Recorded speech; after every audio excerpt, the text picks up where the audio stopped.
Well, good morning. Happy Thursday, y'all. So, welcome back to another Money Mornings with Hannah Kesler. I'm excited that you're here, and it is kind of a down day, right? There's been a lot of recent events within the news, the world, and then also today is 9/11. So, I want y'all to hug your loved ones. We are with you, and I just really want y'all to understand the meaning of being present every single day because we don't know when the next time is that we're never going to see our children, see our parents, see our siblings, our friends, our family because hey, that's just the way it is here on this human experience that we call life is we really just have this one time this present moment. So I kind of challenge y'all when you're going out there and you are meeting with other people, don't have this prejudgment within your head, what they've done in the past or what they're planning to do in the future. Because at the end of the day, really all that's guaranteed is this one point in time that you are here with that other individual. So just be present with them, be in the same notion that they are right there at that present moment. So I'm going to get a little bit deeper into that as I continue on with today's episode. But good morning.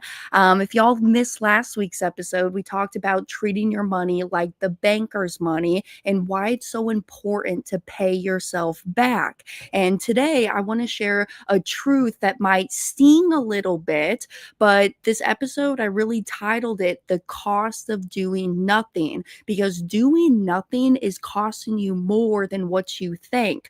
I actually had something else kind of prepared for today, but honestly, since yesterday, I actually kind of pivoted to what I kind of wanted to talk about today. So hopefully that's cool with all of y'all.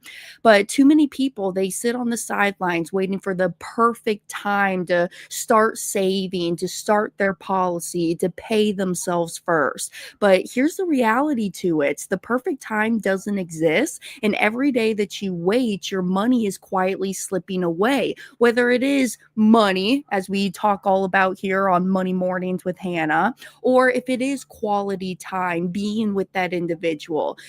Every day that you wait, your time, your money, it's slowly and quietly slipping away. And as my father always says, you got to get in the pool in order to learn how to swim. So you got to take action. Don't get paralysis by analysis. Get out there, go attend the HOA meeting, go and attend the local meetup group, go and attend the local yoga class that you told yourself you wanted to do over and over again, or the spin class or the Pilates class, because we only really just have this one time, this present moment that's truly guaranteed. So what do I mean by doing nothing? And in monetary, the money world, it looks like spending every dollar you make instead of paying yourself first. And honestly, this is the first law of the 10 laws of wealth. And I should do a whole episode on that too, like a 10-part series. But the first law in the 10 laws of wealth is pay yourself first, no less than a tenth of your earnings. And this is the money that you keep. No one has claim to it but you, and the rest of your income will be spent on your expenses. And don't allow the delayed gratification or FOMO, the fear of missing out, to influence your wallet and your pocketbook. And honestly, it could look like leaving your cash just sitting in a savings account, earning basically zero, actually losing money due to the hidden tax we call inflation. It could look like starting your infinite banking system and your policy, taking out loans and then never repaying it, never having a plan or a system to repay those loans. Or, it could look like I'll start later when things calm down, or when I make more money, when the opportunity really truly presents itself and all the stars align. But here's really the secret. Have y'all ever noticed that the thing that you tell yourself you're going to do later almost turns into never? So you just got to start taking some action with some of the things that you are learning as you evolve and you grow through this journey of life, because that's all it really is. I mean, we're always evolving. We're always growing up. I was actually having a conversation with my mom yesterday about how you truly just never stop growing up, because I was thinking about, in my back days when I was like 10 years old to when I was like 14, 16, and all of that time. And just how we keep evolving, we keep learning more and more as the times go on. So let's really break down the hidden costs of doing nothing. Again, specifically about money, I have 4 points here is the hidden cost to doing nothing. Number 1, my most favorite thing that I love to talk about is the lost opportunity cost. And what this means is that every dollar that's not working for you is a future opportunity that you've lost. So imagine the $1 that you have today that could have compounded $10. I mean, it's gone. AKA what I mean by paying cash for things, right? If I just have this money and it's in my hands, no matter if it is being held at the bank or here at my house, let's say in my safe or in my shoe box. Literally, when I was working at Cracker Barrel, that's where I would keep all my tip money at because I get paid in cash every single night. So I'd take all my $1 bills, my 20s, my fives, whatever it was that they gave me, and I would put it literally within a shoe box within my closet in Kansas City. And if I just take that money and I just go pay cash for something, okay, I've secured the product, the item, the investment, whatever it was, but now I no longer have that dollar anymore because it was inside of my pocket, let's say at the local bank, earning me some form of interest. And when I go and I just pay cash for things, the money's gone. I've lost out on the future earning rights of that capital, the lost opportunity cost because I went out and I just paid cash for it. So in order to get it back inside of my pocket, earning me interest somehow, I got to go out there and work for it. I got to earn it again. So then you get stuck in this cycle of work, work, work. You save, save, save, save, save, and then you're back to zero. And then you save, save, save, save, save, you're back to zero again. So you don't want to do that, specifically when you understand that there's a better way of conducting your banking business. Actually, that's something I should do too, is my graph that I like to use sometimes, showing the differences between spending cash with things, bank financing things, leasing things, and then using it through your infinite banking system. So number 1 of hidden costs, there's the lost opportunity cost. Number 2, inflation. Prices are rising every year. Your money's just sitting in the bank. It's worth less. Thank you, the Federal Reserve System. I mean, literally, just this month, actually, I want to say, yeah, because it was just last weekend, the oh gosh, what's it called again? The producer price index and the consumer price index reports came out, and it's trending. They're telling us that, hey, inflation is slowing, but hey, let's look at the value of things. Are the cost of me buying items at the grocery store, that is increasing month after month. So there's this inflation thing to it because, again, our dollar is not tied to anything, and they can just open up their back doors at the Federal Reserve System, start printing money, and then just start inflating the economy. So we're always combating and working against that unless we really make some changes. We tie the dollar back to gold. We start to do business on the you and me level within the free market. And to be honest with you, then we start to abolish the banks. But inflation is really our hidden cost as well. If you're just holding on to cash and just hoarding it, really your money is losing within value. Number 3, taxes. By not putting money into a tax advantage system, you're guaranteeing that Uncle Sam is going to keep taking bigger and bigger cuts later on. So I know I talk about it a lot on my podcast show, the Money Multiplier podcast, but it's totally backwards thinking to a lot of people who want to take the tax breaks now, because in the future, when they do get taxed on the money, aka 401ks, then it won't matter because, hey, you're no longer working. You're not going to be taxed as much because your income is going to be lower. It's just a backwards mentality and kind of just keeps you within these shackles of, our society, the banks, and how they really want to keep us under control. Oh my gosh, I'm getting so many ideas. That's a whole other episode that I would love to do too, is just the control that the government and the central banks that have within our monetary life. Anywho's. So number 3 is taxes. Number 4, bank profits. And let's be real. I mean, the banks love it when you do nothing with your money and you just let it sit there. Oh my gosh, they love it when you go and put your money in those CD accounts, right? They take your deposits, and then what they're doing is they're loaning out your money, and they're making great profits on this while you just sit back and you're earning the pennies that they're paying you, and they're taxing you on those pennies, right? So those are some hidden costs that we are experiencing when we're not taking the control and the action back for ourselves. And it's really the cost of doing nothing. So, how does this really show up within the infinite banking space? Because I'll be honest with you, every month we have a big company meeting as the money multiplier. We all come together, the leader heads, the application team, the implementation agents, and the money mentors, and we just have a 2-hour conference call essentially together. And just one of the things I've just been really thinking about in these last few weeks is, number one is a lot of people will hit this arrival syndrome. They think that when I start my policy and I start putting money into it, I'm done. I'm good. I know everything there is to know about this whole journey. And I'm just going to keep paying my premiums, keep taking and taking and taking from my system. And I have no plan to pay myself back. And they're not completing the rest of the circle. I'm going to show y'all a flow chart here in a second. But that was my biggest thing that I kept thinking about is that people are finding themselves in these pickles because they're not treating themselves and their own banking system and their dollar with absolute respect.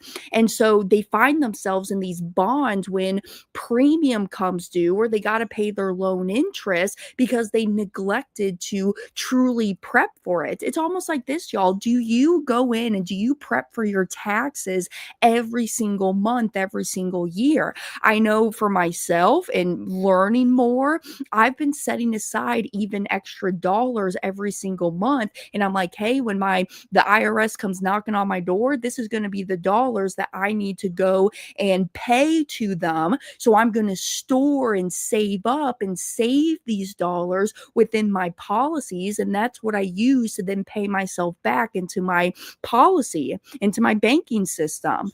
So paying back policy loans, a lot of people get this arrival syndrome on, and then also even paying their premiums, right? They start to fall back into the old ways of, oh, well, I think this is a debt, it's a payment, it's an expense to me. And they're not setting up the correct mindset and the habits so that when their premium comes due, that they have the money to then go put inside of their policy. Y'all, if you guys are doing like, let's say a $12,000 a year premium, set aside $1,000 a month. That's what you should be paying yourself first with. Pay yourself first the $1,000 a month. And what you could do is take that money, pay back your policy loans, save up that money inside of your policy. So when the time comes that you get your annual statement in the mail from the insurance company and it says premium notice is coming due soon, that you can then go inside of your policy, tap into the cash values, take out the 12 grand, and then go and pay your policy premium. So obviously, if you're new here, I'm just using the example of the 12,000, 1,000 a month premiums just because it's easy math for me.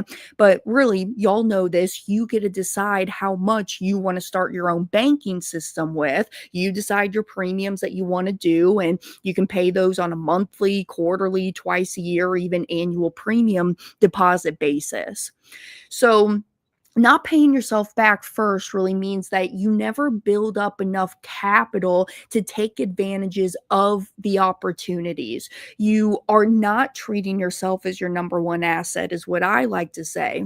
And so you're neglecting just stealing the peas, right? I mean, what does Nelson Nash always teach us? He teaches us that you don't want to steal from your own capital, your own banking business. Because if you really look back at history and some of the reasons why these banks have failed, hold on. there's a bank actually out there, the Bank of Midland, Texas.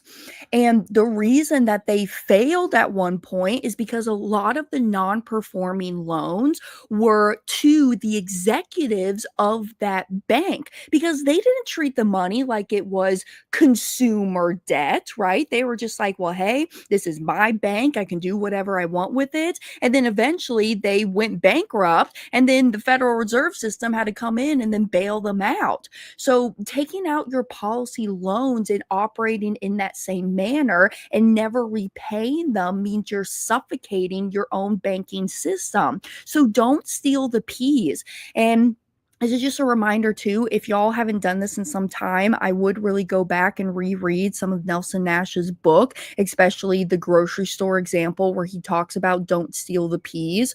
But, there's a risk to this because the number one risk of you stealing from yourself is if you think about it in the grocery store example or even that Midland, Texas bank example, you are now setting this example to the other people, whether it's your family, the people within your business, the bank business, right, at Midland, Texas. You are setting that example as a leader that it's okay to not pay yourself back and treat this money with respect. And so why are we doing that, right? You are honestly just cutting yourself short when you are not being honest with yourself. And as my ADD goes off, that's in like, I'm thinking about like all areas of life where you're not honest with yourself, when you're not honest with your eating habits and you're trying to cut a little bit of weight because you feel fluffy right now, right? Or just within your own spirituality, and you set these goals for yourself that, hey, I'm going to read my Bible 5 pages every single day, right? So when you start to cut yourself short, you're allowing other people to think it's okay to do the same thing. And also in the terms of business, specifically just with the grocery store business and like where Nelson Nash was talking about, if you start to go out the back door and not buy the groceries from your own business and not pay yourself back and treat that money fairly how you should be treating it, then what you got to do is you got to sell more peas out the front door just to make up for that lost revenue, right? So don't cut yourself short. Don't steal the peas. Don't cut yourself short. And don't neglect this amazing system and process of control and certainty that you have for yourself. And as I kind of mentioned too, skipping over your premiums means your cash values really stall and you miss out on even greater compounding growth that could be happening. So think of your policy almost like it's an engine. If you fuel it right and you maintain it, honestly, it's going to run for a long, long time if you treat that vehicle or the engine with great respect. But if you ignore it, you just let it sit there, you don't constantly turn it on, let it run, the engine then starts to sputter, it stalls, and then eventually it just dies out. So I need y'all to make sure that you are really being honest with yourself within your own banking system and your monetary life, that you're paying yourself back and you're making sure that you're prepping for these upcoming premiums. So I want to give y'all a visual because I know for myself, I am a very big visual learner. And as I'm still trying to figure out StreamYard here, let me pull this up. Share. Okay, then I gotta bring it to stage. There we go. We did good.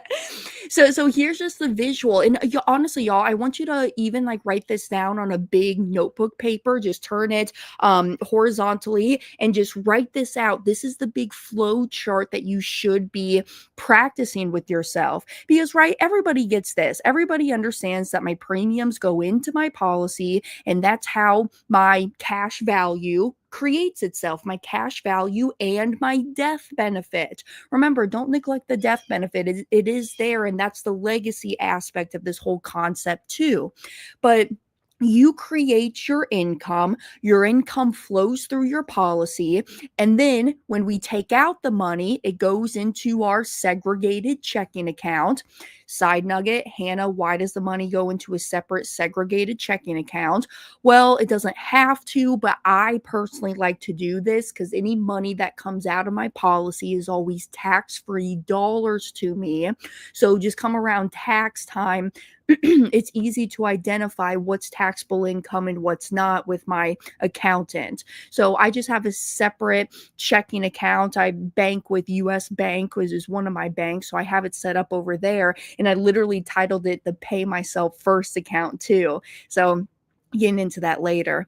But the money flows into my segregated checking account, and then I can go and deploy it to whatever adventure that I have, whether it is a business opportunity. I'll loan that money to Hannah Kesler Agency LLC.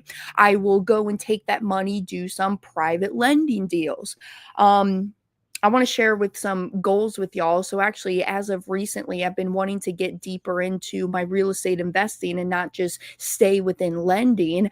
And I've been really teetering back and forth with the idea of going into the residential assisted living space or the Airbnb space. And I've been, weighing out my pros and cons. I've been writing out some pros and cons lists of what I want to do with myself. But hey, if this is money that I need to go and purchase this piece of property, I will go and I'll take the monies that way. I will go and take it to paying off the debt. But right then, I always, always, always remember last week's episode, that bankrate.com, the loan calculator. Then I always have a system that from the proceeds here, whether it's the proceeds on an investment or my active income, that's what I'm using. That money flows back to that segregated checking account, and then that money flows back into repaying my policy loans. So a lot of the time we kind of neglect these orange arrows here, but we truly understand the green arrows of how money moves out. So I just encourage you that as you're walking down this road of being your own banker, there's a lot of responsibility that comes with this. So just treat your money fairly, treat it greatly. And I'm telling you, you won't have to worry about when premium comes due, paying my policy loan interest, because you're staying on top of it. Here's what my dad always says too. Because sometimes he'll get mad at us kids if we fail to plan something. He says, a failure to plan is a plan to fail. And I think about that a lot too, when I'm on the road, and, I have different checklists as well. Checklists when I go out to certain events, making sure I have enough handouts, have my banners, have the tablecloths, right? And I have these checklists for myself. And how I came to that is because Dad, in his whole spiel of a failure to plan is a plan to fail. So you did not plan very well. Now, did you, Hannah? So the good news is, though, is that you can really flip the script, and you can flip the script right now. I mean, start today, even if it's small. Waiting costs you more than starting. A lot of you are waiting on the sidelines, not getting in the pool in order to learn how to swim, and you're just waiting for this perfect time, or when I have enough dumping money, or when I have enough dollars that I feel like it's worth my while to start this whole journey. Y'all, you just got to start, right? I mean, wouldn't you want to start today and be 3 years down the road in compounding before you get to that 36th month and you're like, okay, now I have enough dumping money. Let's start my journey now. But it's like you just missed out on 3 years of compounding growth that you could have had for yourself if you did start and you just started small. Because I know y'all know this, you can always expand and start more private banks for yourself, aka additional policies, as the time evolves on. So You just got to get started. Don't get that paralysis by analysis. Get started, because waiting costs you more than what you think. And always pay yourself first. You worked for your money, and make sure that your money works for you. And just honor your policy the way you honor a loan from a bank. Keep that cycle alive and keep doing the same practice, habits, and principles with your own money that you do with the banks, anybody else, right? Even if you take out a private loan or government loans, whatever it is. So here's a quick little example that I want to give y'all. Let's say I have two people, Luna and Peter. I'm just making up names for them. So Luna funds her policy. She pays herself first. She repays her loans. And over time, her cash value grows that she pays off her debt. She finances for large purchases, large expenses, and thus by doing so, she's able to provide tax-free income that she can live on. That's Luna. Peter, for instance, delays. He skips. He ignores. He never starts his whole system. And thus, when he is age 65, he ends up with no capital, no freedom. And now he's just waiting that in hope some miracle is going to come and save him. Literally. So I'm down here at the Lake of the Ozarks right now. I'm spending some time with mom and dad for their birthdays. And there's this gentleman just right up the road. And he's 62. His wife is going to be 60 on the 20th of September. And he's retired. He actually retired from the Ford plant up in Indiana. I want to say it was Fort Wayne, Indiana is where he retired from. And this guy, so what happened is that there was a storm that came through here at the lake, and he bought a used dock, and the dock just it was weathered, right? It just didn't sustain the storm that came through.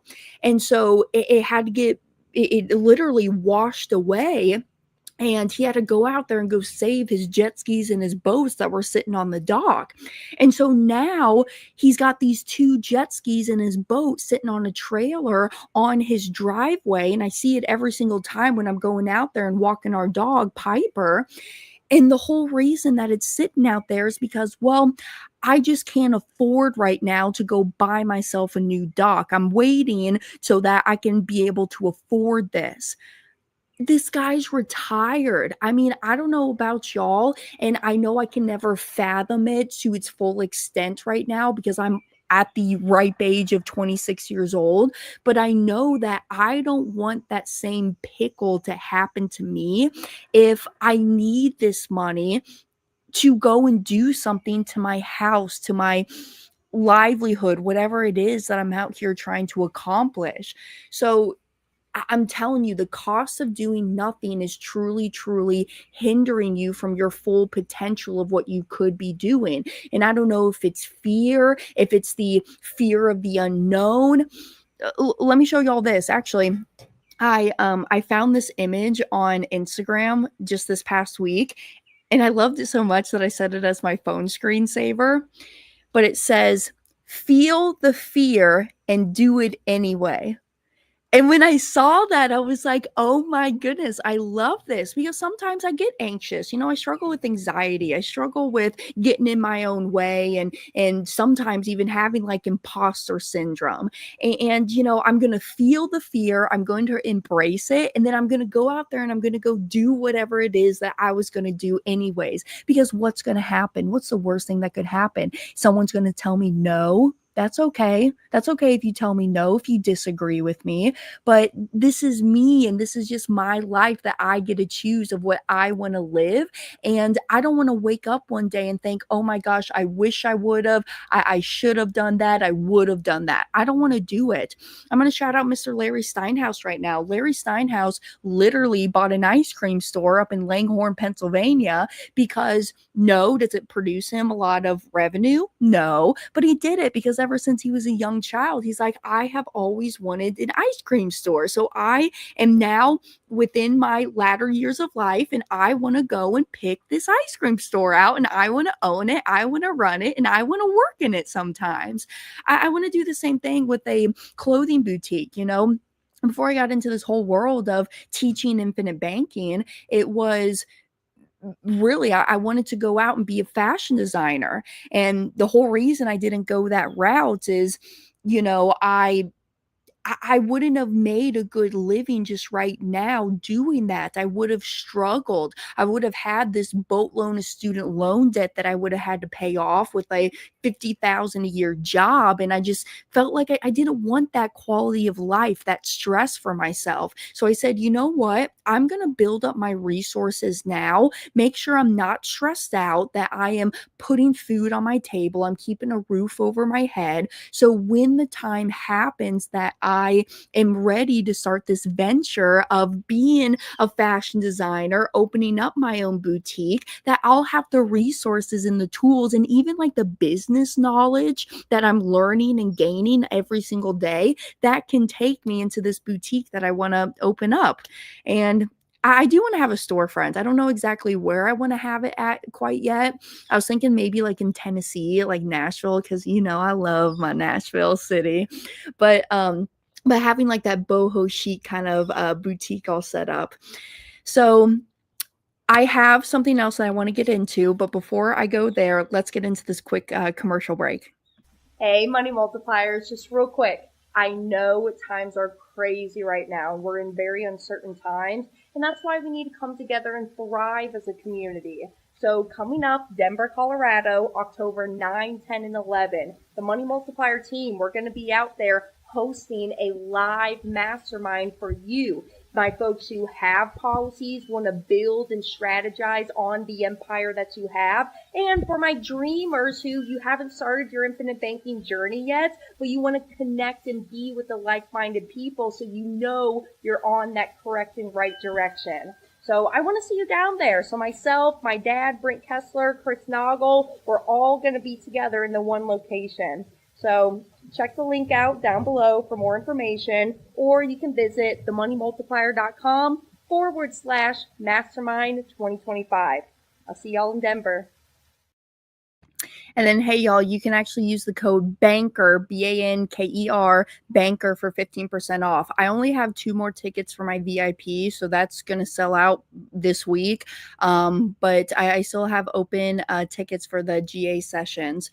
So I'm telling y'all right now, I've said it last week, I'm not doing another one next year because there are things that I want to do within my life to just go and experience the road, go and hang out in my van, do the podcast, do my Thursday morning shows, go and meet my people on the roads, have my close-knit masterminds. So next year, I'm really not going to be doing another mastermind. So you need to be in the room. Honestly, you need to be here and you need to connect with the like-minded people.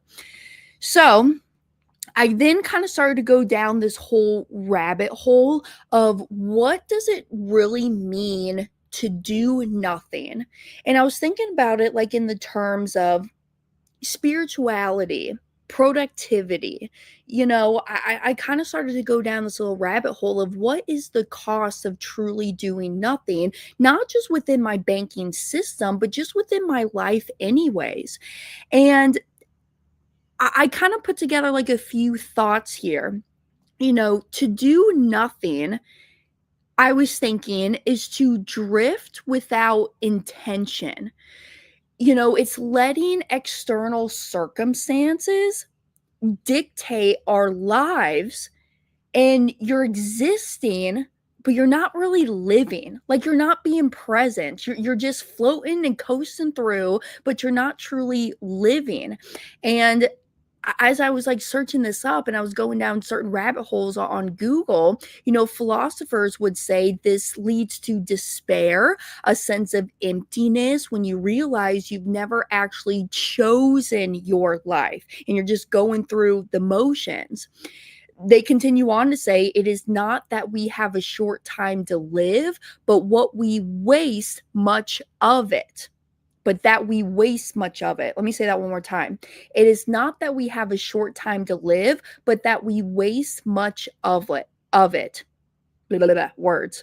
To flow through the motions without purpose is to squander your potential.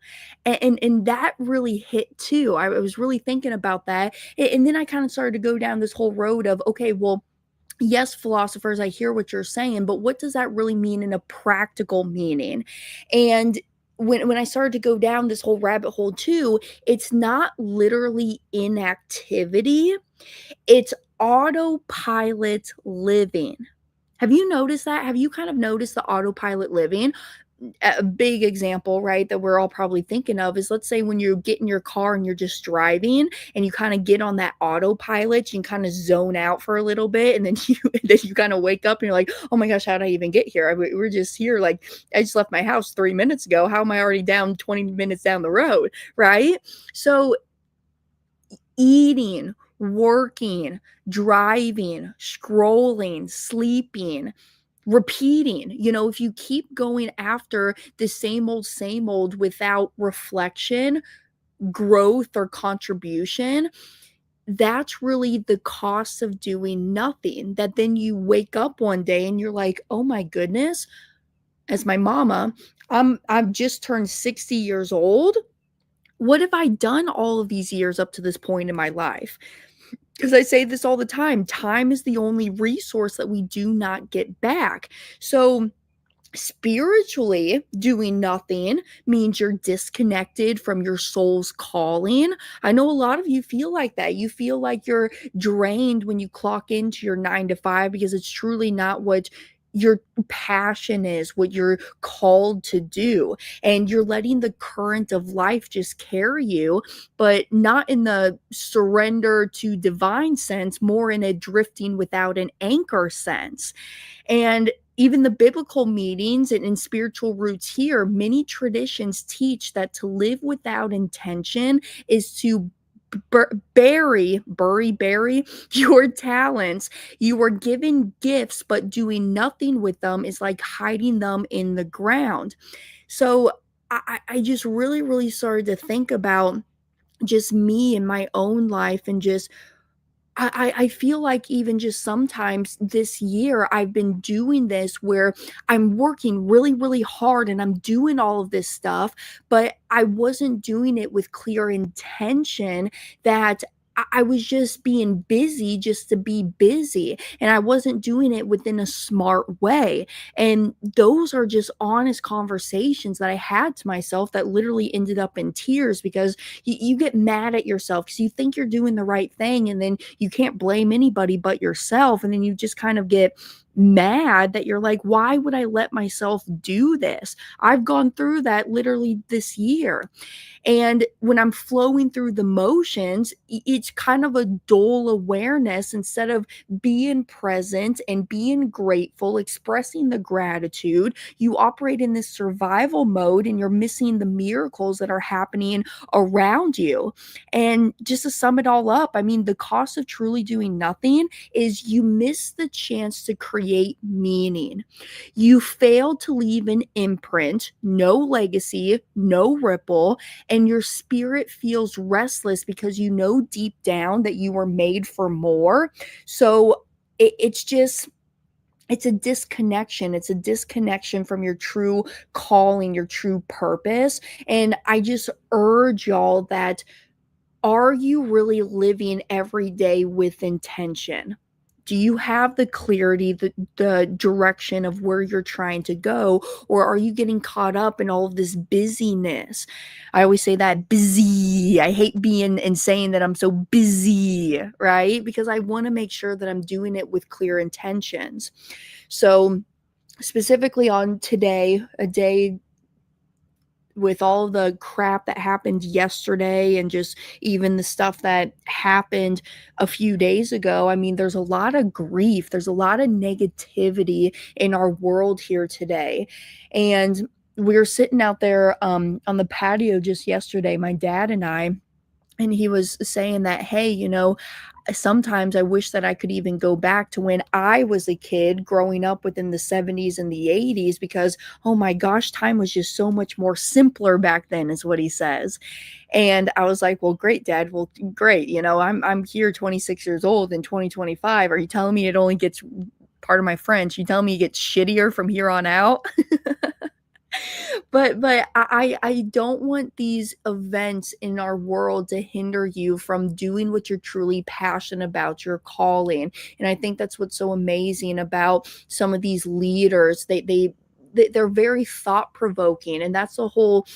You know what? No matter if you agree with me or you disagree, you could think that infinite banking is the most stupidest thing ever. And why would I be doing this? I'm just going to go and buy term and invest the difference. I'm just going to go and leave my money inside of my cabin where nobody knows where it's at, because I believe that one day the zombie apocalypse is going to come. That's okay. I mean, people are entitled to their own opinions.